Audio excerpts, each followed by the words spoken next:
Assalamualaikum warahmatullahi wabarakatuh.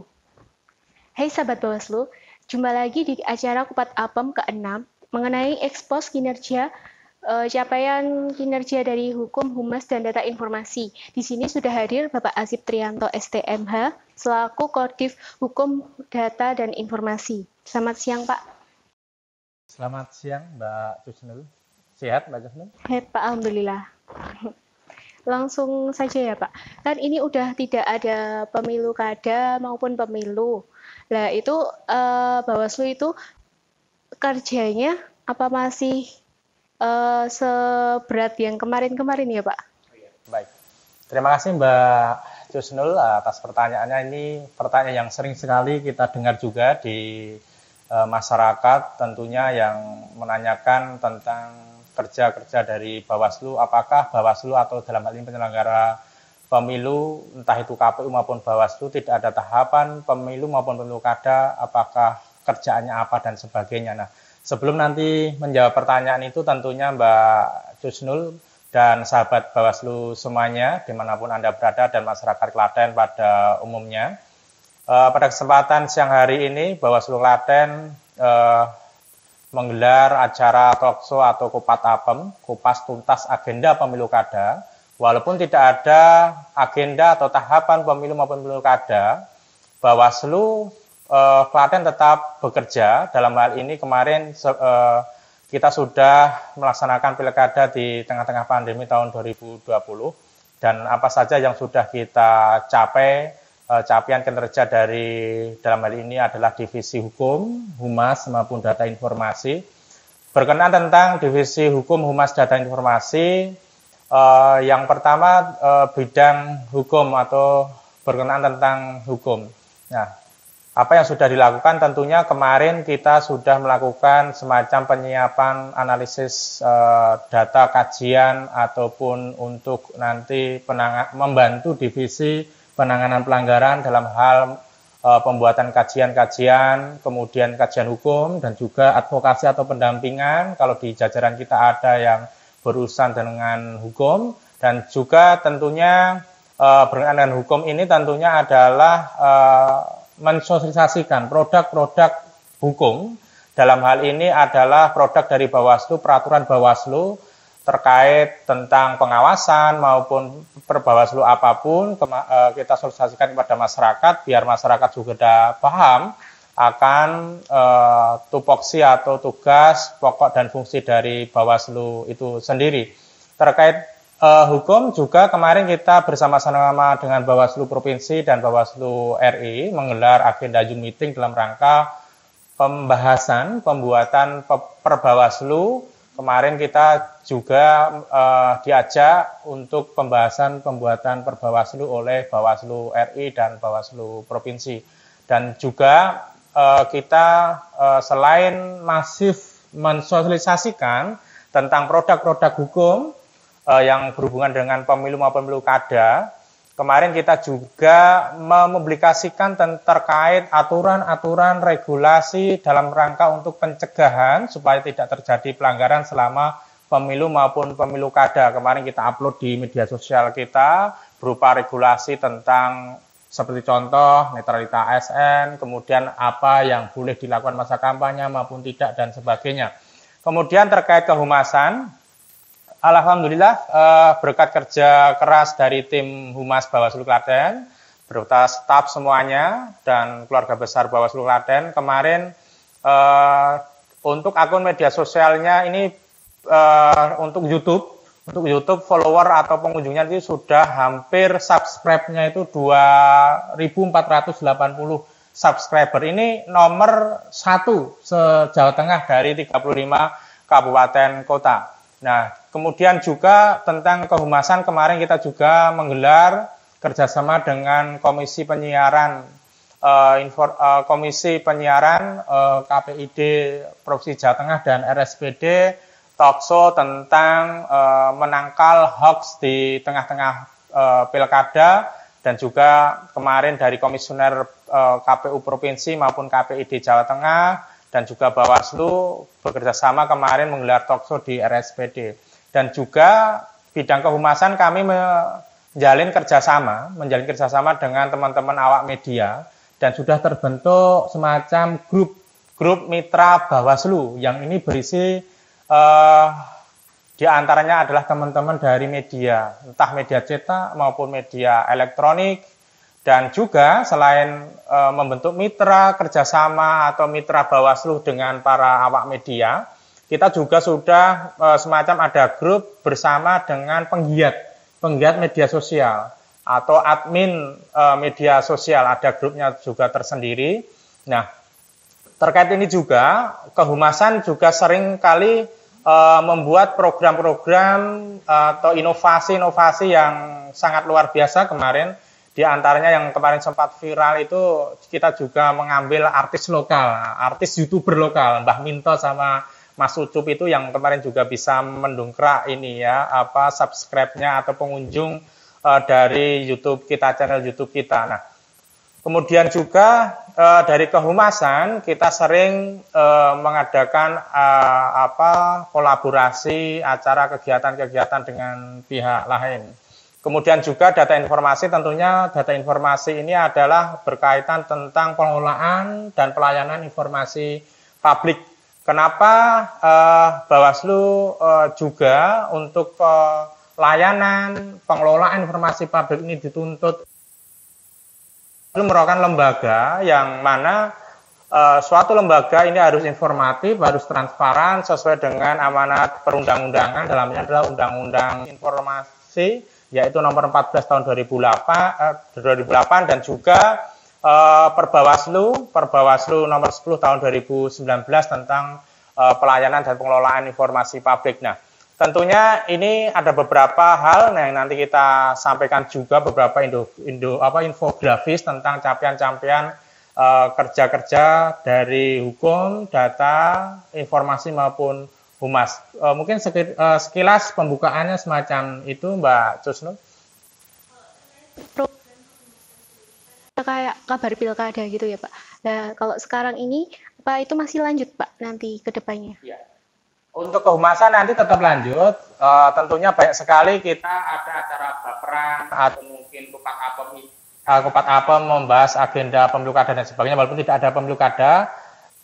Kita disibukkan dengan kegiatan-kegiatan, yaitu dalam hal ini adalah untuk pengembangan desa pengawasan dan juga desa anti money politik. Ini kemarin kita sudah mendata desa-desa mana yang akan kita ajak sebagai mitra kita di dalam mengembangkan. Kemarin perlu diketahui Mbak Cusnul dan masyarakat Klaten dimanapun sahabat Bawaslu dimanapun berada dan juga masyarakat Klaten pada umumnya, bahwa kemarin Bawaslu sudah membentuk semacam desa anti money politik dan juga desa pengawasan. Sudah ada beberapa desa yang sudah kita bentuk kemarin, dan di tahun 2021 ini tidak ada tahapan pilkada, kita juga akan mengembangkan lagi beberapa desa. Selain desa pengembangan desa anti money politik dan desa pengawasan, Mbak Cusnul dan sahabat Bawaslu semuanya, nanti kita akan juga mengadakan acara sosialisasi dan juga akan mengadakan semacam forum-forum kemahasiswaan. Mungkin nanti semacam kita akan menyampaikan terkait regulasi apa itu Bawaslu atau itu pemilu atau apa pada sahabat-sahabat kita di jajaran mahasiswa. Istilahnya Bawaslu Go Kampus itu. Kemudian juga nanti Bawaslu akan juga kalau ini pandemi sudah berakhir atau mungkin sudah ada tatap muka di sekolah-sekolah, dalam hal ini adalah sekolah menengah ke atas atau sekolah menengah kejuruan atau SMA sederajat, itu nanti kita akan semacam juga akan datang ke situ memberikan semacam mungkin mata pelajaran ya kalau di SMA, SMK itu, atau mungkin di mahasiswa itu akan menyampaikan sedikit mata kuliah mungkin berkenaan tentang pemilu dan sebagainya. Istilahnya nanti kalau di kampus itu tadi kan Bawaslu Go to Kampus, kalau untuk di sekolah nanti kita akan semacam membuat kemasan Bawaslu Go to School. Nah, kemudian juga kita kemarin juga sudah bekerja sama dengan bermacam ormas ormas keagamaan, baik itu agama Islam, agama Nasrani dan sebagainya, dan juga tokoh-tokoh yang lain. Dalam hal ini untuk kita sama-sama mengembangkan juga namanya adalah pengawasan partisipatif. Nah, pengawasan partisipatif ini sangat perlu, sangat penting kita kembangkan karena kita sadari bahwa Bawaslu tidak bisa bekerja dengan sendiri karena keterbatasan SDM dan sebagainya. Ini perlu melibatkan masyarakat untuk aktif di dalam pengawasan-pengawasan di setiap tahapan pemilu kada. Nah, hadirnya pengawasan masyarakat ini yang sering kita sebut dengan pengawasan partisipatif. Nah, ini diantaranya Mbak Tusnul dan sahabat Bawaslu semuanya, walaupun tidak ada pemilu kada, agenda kehumasan Bawaslu tetap eksis, akan mempublikasikan berbagai macam kegiatan apa yang sudah dilakukan oleh Bawaslu selama ini, dan juga akan mempublish tentang agenda-agenda atau mungkin produk-produk hukum atau regulasi yang berkenaan dengan kepemiluan maupun pemilu kada. Gitu Mbak Jusnul. Terus terkait data informasi tadi, apakah itu masyarakat bisa mengakses lewat mana Pak? PPID ya tadi ya? Yaitu selama pandemi kayak gini gimana Pak? Ya. Tadi Mbak Tusnul menyampaikan terkait tentang permohonan informasi di tengah-tengah pandemi ini, apakah masyarakat bisa memperoleh informasi itu walaupun tidak datang langsung ke Bawaslu. Nah, ini kita sudah mengembangkan sistem online untuk permohonan informasi publik ini. Teman-teman PPID ini juga sudah membuat semacam desk atau mungkin nomor permohonan, bisa lewat telepon, lewat WhatsApp, nomor WA, atau mungkin website PPID sendiri, atau mungkin bisa datang langsung, tapi dengan catatan kalau masa pandemi ini tetap menerapkan protokol kesehatan. Nah, selama ini di Bawaslu sudah juga menerima permohonan informasi sebanyak 3 permohonan, dan dari 3 permohonan ini paling banyak ini dari teman-teman mahasiswa, kemudian yang satu ini dari salah satu instansi atau lembaga. Kebanyakan informasi yang diminta ini tentang kepemiluan atau hasil pengawasan di pemilu legislatif, pemilu presiden tahun 2019 kemarin. Nah, kemudian kita dalam hal pemenuhan permohonan informasi ini kepada masyarakat, kita sudah sangat cepat, sudah sangat responsif.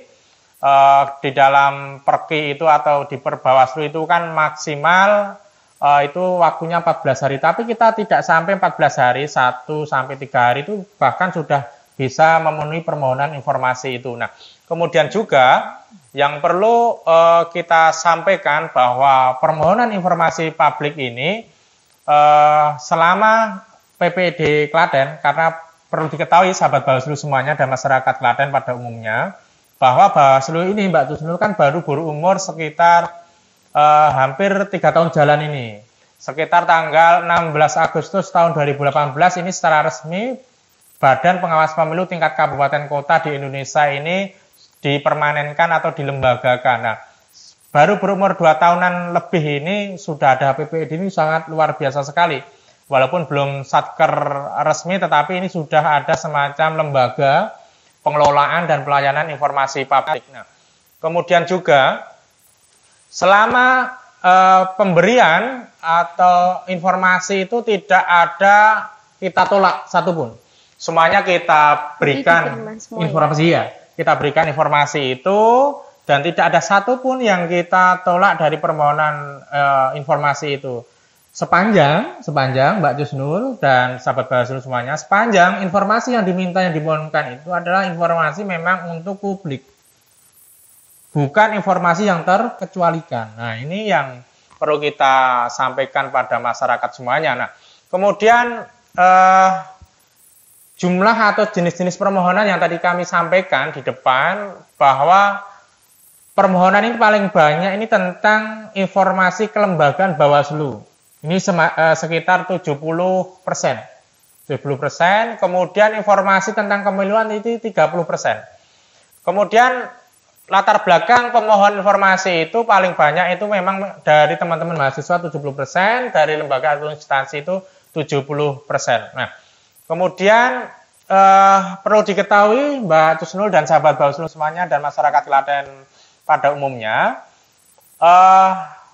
masyarakat bisa mengakses semua apa yang berkenan tentang pengawasan atau mungkin berkenan tentang Bawaslu di Kabupaten Klaten, karena Bawaslu Klaten ini di era teknologi sekarang ini sudah mengembangkan semacam media sosial yang sangat luar biasa sekali. Di antaranya adalah kita di Bawaslu Klaten mempunyai 6 akun media sosial. Di antaranya adalah di website utamanya kita punya website utamanya, dan sampai saat ini Mbak Tusnul dan sahabat Bawaslu semuanya yang mengakses, yang mengunjungi website kita, website utama Bawaslu kita ini sudah sebanyak 24.928 pengunjung. Kemudian website PPID itu memang belum lama, tetapi ini sudah luar biasa. Pengunjungnya sudah sekitar 5.072 pengunjung. Ini website di PPID. Nah, di kita website PPID sama website utama itu terpisah. Nah, kebanyakan kan selama ini website PPID itu menyatu di website utama. Tetapi di Klaten untuk website PPID sama website utama ini terpisah. Nah, kemudian juga akun Instagram, IG kita sampai sejauh ini sudah sekitar 2.800-an pengunjung, follower. Kemudian juga akun Facebook kita sekitar juga followernya sekitar 2.000-an lebih. Kemudian Twitter memang ini kebanyakan banyak ya masyarakat kita yang menggunakan Twitter itu memang masih jarang gitu. Mungkin Mbak Tusnul punya Twitter nggak kira-kira itu ya? Punya, oh punya. Ini yang Twitter memang masih sedikit, masih sekitar ya 100-an lah untuk follower kita. Yang paling banyak ini juga adalah follower YouTube kita. YouTube kita ini yang tadi di depan kita sampaikan bahwa follower ataupun yang sudah mensubscribe subscribe akun YouTube kita itu sudah 2.480. Kemarin sempat 2.500-an itu. Nah, ini yang sangat luar biasa sekali. Ini wujud kerja keras dari teman-teman kehumasan maupun data informasi, dan ini kita amati untuk akun YouTube ini, follower maupun subscribe-nya ini sementara Klaten ini masih nomor 1 dari 35 kabupaten kota. Nah, ini yang capaian yang sangat luar biasa juga. Nah, kemudian terkait tadi permohonan informasi yang kami sudah sampaikan, ini tentunya sekali lagi silahkan masyarakat Kabupaten Klaten, siapapun saja yang menginginkan informasi berkenaan tentang Bawaslu Kabupaten Klaten, silahkan sekali lagi diakses di website kita, website utama kita maupun website PPID kita, maupun datang langsung bisa, tentunya di tengah pandemi tetap menjalankan protokol kesehatan. Saya kira itu Mbak Tusnul terkait pelayanan informasi publik yang sudah kemarin sudah kita sampaikan. Dan perlu diketahui juga Mbak Tusnul ini bahwa PPID selama ini juga sudah semacam ini pendampingan dari Komisi Informasi Daerah, dalam hal ini Komisi Informasi Provinsi Jawa Tengah. Kita kemarin sudah dinilai, sudah mengisi SAQ-nya, dan SAQ kemarin kita mendapatkan nilai sekitar 91 lebih sekian itu, dan kita juga selama pandemi kemarin tuh melakukan Zoom meeting bersama Komisi Informasi Provinsi Jawa Tengah terkait ya pengelolaan pelayanan informasi publik ini. Tentunya kita di PPID di dalam pelayanan informasi pengelolaan ini tentunya harus mempunyai SOP, kemudian pembuatan DIP, daftar informasi publik dan sebagainya. Nah, ini yang perlu kita kembangkan juga, karena sekali lagi Bawaslu adalah merupakan lembaga pemerintah dan lembaga dituntut untuk informatif setransparan mungkin pada masyarakatnya ini. Tadi kan dijelaskan kalau ada informasi yang dikecualikan ya Pak. Nah itu mungkin sahabat Bawaslu bertanya-tanya itu apa Pak informasi yang dikecualikan? Apa aja sih yang di situ yang nggak boleh Ya, diminta? diantaranya kan salah satunya kan adalah ini, semacam kajian. Kajian kita penanganan pelanggaran, itu kan ini tidak boleh nanti, soalnya di dalam kajian kan nanti menyebut nama seseorang, privasi seseorang dan sebagainya. Ini diantaranya yang informasi terkait yang dikecualikan berkait tentang ya hasil-hasil pengkaji, hasil-hasil kajian. Tapi kalau semacam putusan, kasus apa dan sebagainya ini boleh-boleh saja. Tapi kalau kajian sekali lagi ini juga tidak boleh. Oh iya. Mungkin cukup sekian dulu ya. Pak, ulasan dari materi Pak Azib ini tadi cukup jelas bahwa dijelaskan di apa hukum data dan informasi tadi bisa diakses melalui ppid.bawaslu.go.id. Semoga apa yang disampaikan narasumber kita kali ini bermanfaat dan semoga Bawaslu Klaten ke depannya dapat meningkatkan keterbukaan, transparansi, serta profesional dalam menyajikan informasi. Wassalamualaikum warahmatullahi wabarakatuh. Bersama rakyat, awasi pemilu, bersama Bawaslu tegakkan keadilan pemilu.